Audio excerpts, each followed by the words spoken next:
আমাদের মধ্যে অনেকের একটু ভ্রান্ত ধারণা আছে, একাদশীতে এটা হয়তো খাওয়া যায়।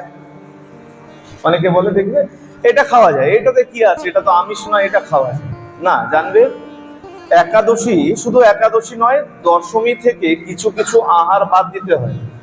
দশমীর দিনও যদি সেই সব আহার গ্রহণ করো তাহলেও কিন্তু একাদশী ব্রতের ফল পাওয়া যায়। হ্যাঁ, ভালো করে শুনবে। পদ্মপুরাণ উত্তরখণ্ডে বলা হচ্ছে একাদশী, দশমী, দশমী, একাদশী এবং দ্বাদশীতে কোন কোন আহার গ্রহণ করতে নাই।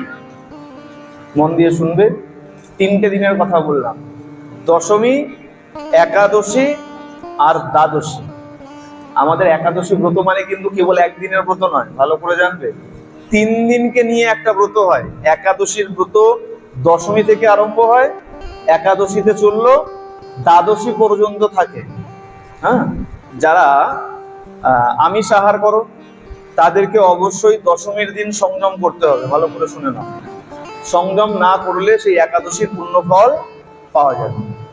তাহলে দশমীতে সংযম করতে হবে, সাত্বিক আহার গ্রহণ করতে হবে, একাদশীর দিন একাদশীর বিধান পালন করতে হবে, আর দ্বাদশীতে পালন করতে হবে এবং দ্বাদশীতেও সংযম থাকতে হবে, সাত্বিক আহার গ্রহণ করতে হবে। একাদশী কালকে চলে গেছে, হয়ে গেছে, আজকে আমি মোটামুটি শুরু করলাম, যা খাই তাই একদম ভালো করে, না, তা করলে কিন্তু একাদশীর কোনো ফল লাভ হবে। এবার কি কি আহার করবে না, মন দিয়ে শোনো। কাংসং মাসং মসুরাস্যং চনকান পদ্রবাংস্তথা শাকং মধু পরাঞ্চ পুনর্ভোজন মৈথুনে বৈষ্ণব ব্রত কর্তা চ দশম্যাম দশ বর্জয়ে। বৈষ্ণব ব্রত কর্তা চ দশম্যাম দশ বর্জয়ে। বৈষ্ণবগণ কি করবে, দশম্যাম, দশমী তিথিতে, মানে একাদশীর আগের দিন দশমী তিথিতে এই 10 জিনিস বর্জন করবে। 10 বর্জয়, এই 10 জিনিস বর্জন করবে। কি কি, ভালো করে মন দিয়ে শোনো। দশমীর দিন কোন 10 জিনিসকে বাদ দিতে বলা হয়েছে? কোন কোন বললো? কাংসং, সবাই জানো কাংস মানে কি? কাঁসার পাত্র। দশমীর দিন থেকে কাঁসার পাত্র বাদ।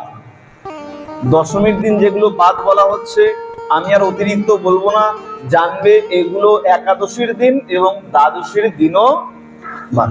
ঠিক আছে? কাংস পাত্র, কাঁসার পাত্র, কাঁসা পিতলের পাত্র দশমীর দিন থেকেই বাদ। একাদশীর দিনেও আহার করা যাবে না এই পাত্রে। আরেকটু অতিরিক্ত বলি, যে পাত্রে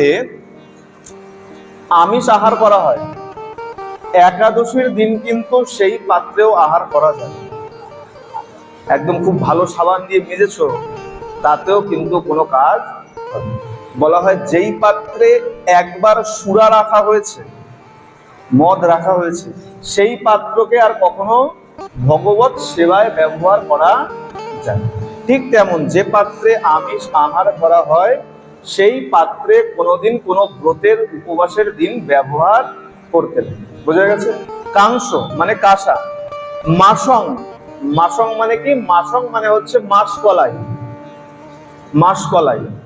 তাহলে এদিকে একটু খেয়াল রাখবে, দশমীর দিন যারা চানাচুর খাও, ভালো করে শোনো, আমরা অনেক সময় বুঝি না, বুঝতে পারি না, চানাচুরের মধ্যে কিন্তু মাসকলাইয়ের ডাল ব্যবহার করা। এ কারণে দশমীর দিন সাবধান, দশমীর দিন সাবধান, মাসকলাই ব্যবহার করা, আহার করা যাবে না। দুটো গেল, গুনবে কিন্তু, 10টা পরে বলবে না যে বাবা 9টা হলো, আরেকটা কেন হলো না, গুনবে মনে মনে। তাহলে দুটো, কাংসং মাসং মসুরাস্য, মসুর ডাল আমরা সবাই বুঝতে পারলাম, শব্দের এমন কাঠিন্যতা নেই। মসুরাস্য, চনকান, চনক মানে জানো? চনক মানে কি? চানা, চানা চেনো না? ছোলা চেনো না? আমরা ছোলা বলি, আর অবাঙালি যারা বাবা মা আছে তারা বলে চানা, চানার ডাল বলে না? তাহলে চনক মানে চানা। আর একটু বলি, চানার সঙ্গে সঙ্গে জেনে রাখবে বাদামও আহার করতে করা যায়। অনেকে একাদশীর দিন বাদাম সেদ্ধ খায়, বাদামের তেল ব্যবহার করে। আমি একটু আস্তে আস্তে আসছি, পরে দেখবি আরো কত কিছু জানতে পারবে। তাহলে ছোলা ব্যবহার করা যাবে না, মনে থাকবে তো? হ্যাঁ, চনকান মানে চানা, ছোলা ব্যবহার করা যাবে না। কদ্রবাংশ তথা, কদ্রব মানে হলো ক্ষুদ্র দানা জাতীয় শস্য, সোজা কথায় জোয়ার। জোয়ার চেনো?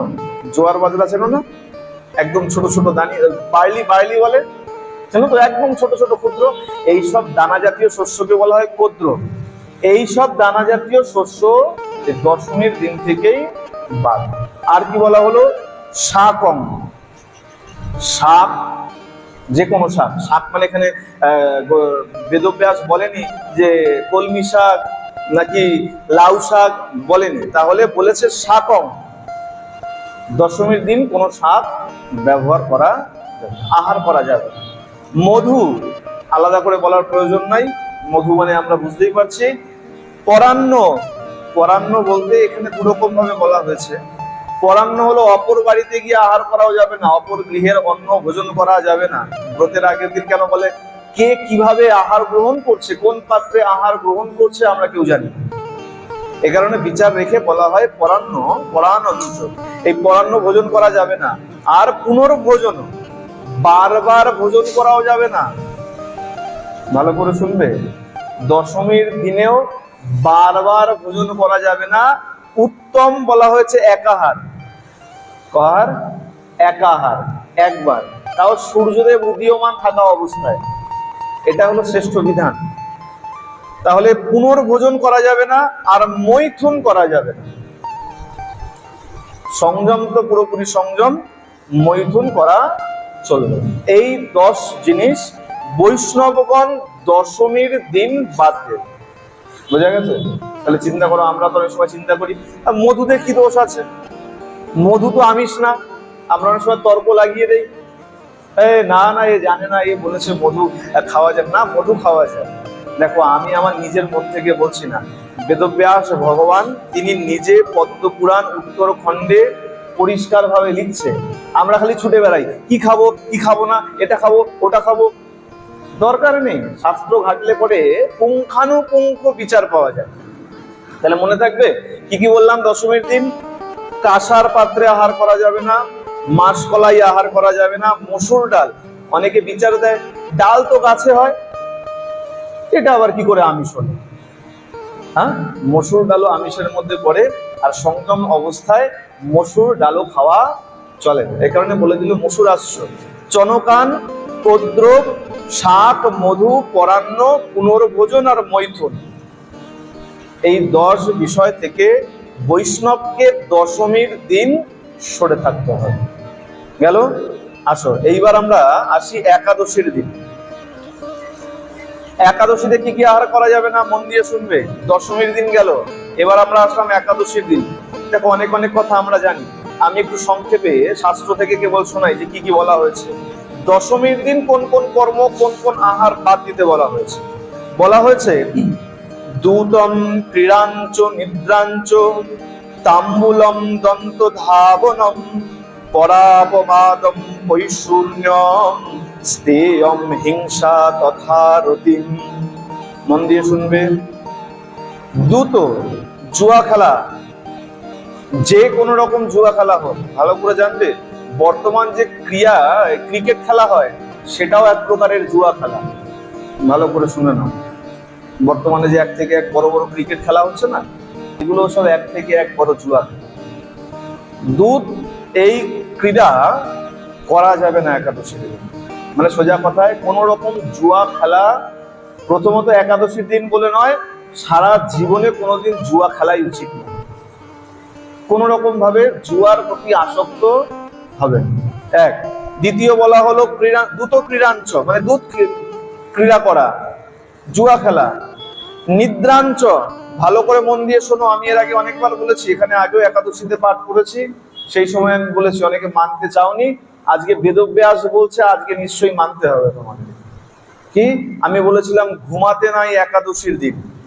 অনেকে শুনে কেউ বলেছে এটা কোথাকার নিয়ম। দেখো, আমার নিয়ম নয়, বেদব্যাস মহারাজ তিনি লিখেছেন এখানে, দ্রুত ক্রীড়াঞ্চ নিদ্রাঞ্চ, একাদশীর দিন ঘুমানো যাবে না। দেখো আমি বিধান বলছি, বাকি কি করবে না করবে তোমার ব্যক্তিগত ব্যাপার। ডাক্তার কেবলমাত্র প্রেসক্রিপশন লিখতে পারে, রোগী ওষুধ খাবে কি খাবে না, কি করবে তার ব্যক্তিগত সিদ্ধান্ত। তাহলে নিদ্রাঞ্চ, ঘুমানো যাবে না।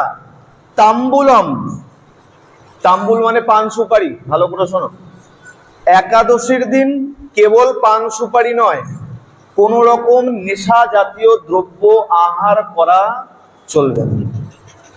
যারা নেশায় পড়ে চা পান করো, একাদশীর দিন পান করা, ভালো করে শোনো, খারাপ লাগতে পারে কারো আমি জানি, কিন্তু খারাপ লাগলেও কিছু করার নাই, কারণ মন জোগানোর জন্য ব্যাসপীঠ নয়। একাদশীর দিন চাও পান করা যাবে না। পান তো ছেড়েই দাও, যাদের অভ্যাস আছে একদিনের জন্য অভ্যাস তোমাকে ছাড়তেই হবে। ধর্ম যদি করতে চাও এই অভ্যাস তোমাকে বাদ দিতেই হবে। কেন? এখানে বলে দিলেন তাম্বুলম, দন্ত ধাবনম, মন দিয়ে শোনো, দাঁত মাজা চলবে না। এখন অনেকে বলবে তাহলে ব্রাশ করবো না, আঙুল দিয়ে দাঁত মাজবো, এই গুঁড়ো পাউডার আছে না। না, বেদব্যাস যখন লিখেছিলেন তখন এই বর্তমানের প্লাস্টিকের ব্রাশ ছিল না। কি ছিল? ওই আষ্টুলি কাঠের দাঁতন, নিম কাঠের দাঁতন, বাবলা কাঠের দাঁতন ছিল না, ছোট ছোট ডাল কেটে কেটে সেগুলোকে দিয়ে আমরা দাঁতন করেছি। আরে আমি যখন করেছি তোমরাও করেছো, হ্যাঁ? তাহলে দাঁতন, সেই সময় ব্রাশ ছিল না। তাহলে আরেকটু অতিরিক্ত শুনে নাও, দেবর্ষি নারদ কোনো এক একাদশীর মাহাত্ম্যে আছে, আমার এখন মনে পড়ছে না কোন একাদশীর মাহাত্ম্যে, কোনো এক একাদশীর মাহাত্ম্যে আছে দেবর্ষি নারদ, সেখানে কোনো এক মহারাজকে বলছেন, মহারাজ দন্ত ধাবন করা যাবে না। আর বিস্তারে সেখানে বলা আছে কেমন দন্ত ধাবন, আঙুল দিয়ে পর্যন্ত দাঁত মাজা যাবে না। তাহলে কি করব? কেবলমাত্র জল মুখে নিয়ে কুলু করে মুখ ধুয়ে নিতে হবে। তাহলে ব্রাশ কবে করতে হবে? ভালো করে শোনো, এটাও জানতে হবে। দশমীর দিন রাত্রবেলা ভালো করে ব্রাশ করে তারপরে শুতে হবে। ভালো করে ব্রাশ করে নেবে। একাদশীর দিন আর দন্ত ধাবন চলবে গেল। আর পর অপবাদ, অপরের অপবাদ দেওয়া, কাউকে বাজে কথা বলা, নিন্দা মন্দ কথা বলা, এইসব করা যাবে না। আর পৈশূন্যম, পৈশূন্য মানে হয়ে গেল দেশ নিন্দা করা, কুৎসা করা, হ্যাঁ। আর স্তেয়ম, স্তেয়ম মানে চুরি করা। ভালো করে শোনো, কিন্তু কথাগুলো সাধারণ মনে হলেও খুব গুরুত্বপূর্ণ। হিংসা করা যাবে না, স্তেয়ম হিংসা, হিংসা করা চলবে না। কারোর উপরে যদি কারোর কোনো সম্পত্তি নিয়ে কোনো বিষয় নিয়ে হিংসা করেছো, তাহলে কি হবে? এই একাদশী ব্রতের কোনো ফল পাওয়া যাবে। আর তথা রতিম, রতি ক্রিয়া করা যাবে। এই কর্মগুলো কবে? একাদশীর দিন। আরো বলা আছে, আরেকটু শোনো, এর সঙ্গে আরেকটু বলেছেন, ক্রোধঞ্চৈ বানৃতম বাকমেকাদশ্যাম বিবর্জয়ে কাংসং মাংসং সুরা ক্ষৌদ্রম তৈলম পতিত ভাষণম। মন দিয়ে শোনো, কাংসং আমরা আগেই বলে দিয়েছি, কাংসং মানে কাঁসা। ক্রোধঞ্চ, ক্রোধ, ক্রোধ করা যাবে না, কারোর উপরে রাগ করা যাবে না। ব্রতের দিন, উপবাসের দিন কোনো কারোর উপরে রাগ করা চলবে না। ক্রোধঞ্চ। বানৃত বা ওই মিথ্যা কথা, অসত্য ভাষণ। আনৃত শব্দের অর্থ হয়ে গেল অসত্য ভাষণ, মিথ্যা কথা। মিথ্যা কথা বলা চলবে না। আর কাংস আগে বললাম কাঁসা। মাংসং, আগেরটা বলেছিলাম মাসং, মাস মানে মাসকলাই, আর এখন বলা হলো মাংসং। মাংসং মানে মাংস, আমরা সবাই বুঝতে পারছি শব্দ। মাংস আহার করা চলবে না। সুরা, সুরা পান করা চলবে না। ক্ষৌদ্রম মানে মধু। এইবার মজার শব্দ যেটা, সেটা হলো তৈলং। যারা সূর্যমুখীর তেল দিয়ে লম্বা লম্বা আলু ভেজে খায়, তারা ভালো করে কান খুলে শোনো, বেদব্যাস বলছেন তৈলম। বেদব্যাস বলে নাই সরষার তৈলম, বেদব্যাস বলেন নাই বাদাম তৈলম, বেদব্যাস বলেন নাই রিফাইন তৈলম। কোনো তেল ব্যবহার করা যাবে না, মানে না। বোঝা গেছে? এখানে বেদব্যাস পরিষ্কার বলে দিয়েছেন তৈলম, কোন প্রকার তেল একাদশীতে ব্যবহার করা যায় না। যদি একান্ত ব্যবহার করার ইচ্ছা থাকে কি করবে, ঘি ব্যবহার করে নেবে, কিন্তু ভুল করেও কেউ তেল ব্যবহার করবে না। যদি কারো সংশয় থাকে পদ্ম পুরাণের পৃষ্ঠা উল্টে দেখে নেবে, আমার কথা নয়, বেদব্যাস তিনি সাক্ষাৎ নিজে বিধান দিয়ে গেছেন। আর পতিত ভাষণম, পতিত ভাষণ মানে বাজে আলাপ আলোচনা করা, এই সব বিষয়গুলো একাদশীর দিন বিশেষ করে বর্জন করতে হবে। ভালো করে মন দিয়ে শুনুন, এটা গেল একাদশীর কথা। তাহলে দশমী গেল, একাদশী গেল, বাকি থাকলো দ্বাদশী। দ্বাদশী পর্যন্ত আমাদের ব্রত চলে। তাহলে দ্বাদশীতে কি করব, ভালো করে শোনো। সেইখানে বলা হচ্ছে ব্যায়ামঞ্চ প্রবাসঞ্চ পুনর্ভোজন মৈথুনম বৃষ পৃষ্ঠম মসুরান্যম দ্বাদশ্যাম পরিবর্জয়েত। ব্যায়ামঞ্চ, ব্যায়াম করা যাবে না, প্রবাস ভ্রমণ করা যাবে না, পুনর্ভোজন দ্বাদশীতেও বারবার ভোজন করা যাবে না। যেমন দশমীতে একাহার করতে হয়, ঠিক তদ্রূপ দ্বাদশীতেও একাহার করার বিধান আছে। এ কারণে এখানে বলে দিলেন পুনর্ভোজন, বারবার ভোজন করা যাবে না, মৈথুন করা যাবে না, বৃষ পৃষ্ঠম, বৃষ মানে ষাঁড়, ষাঁড়ের পিঠে চড়া যাবে। এখন তো ষাঁড় দেখা যায় না, এখন গরুই দেখা যায় না, ষাঁড় তো অনেক দূরের কথা। বৃষের পিঠে আরোহণ করে চড়া যাবে না।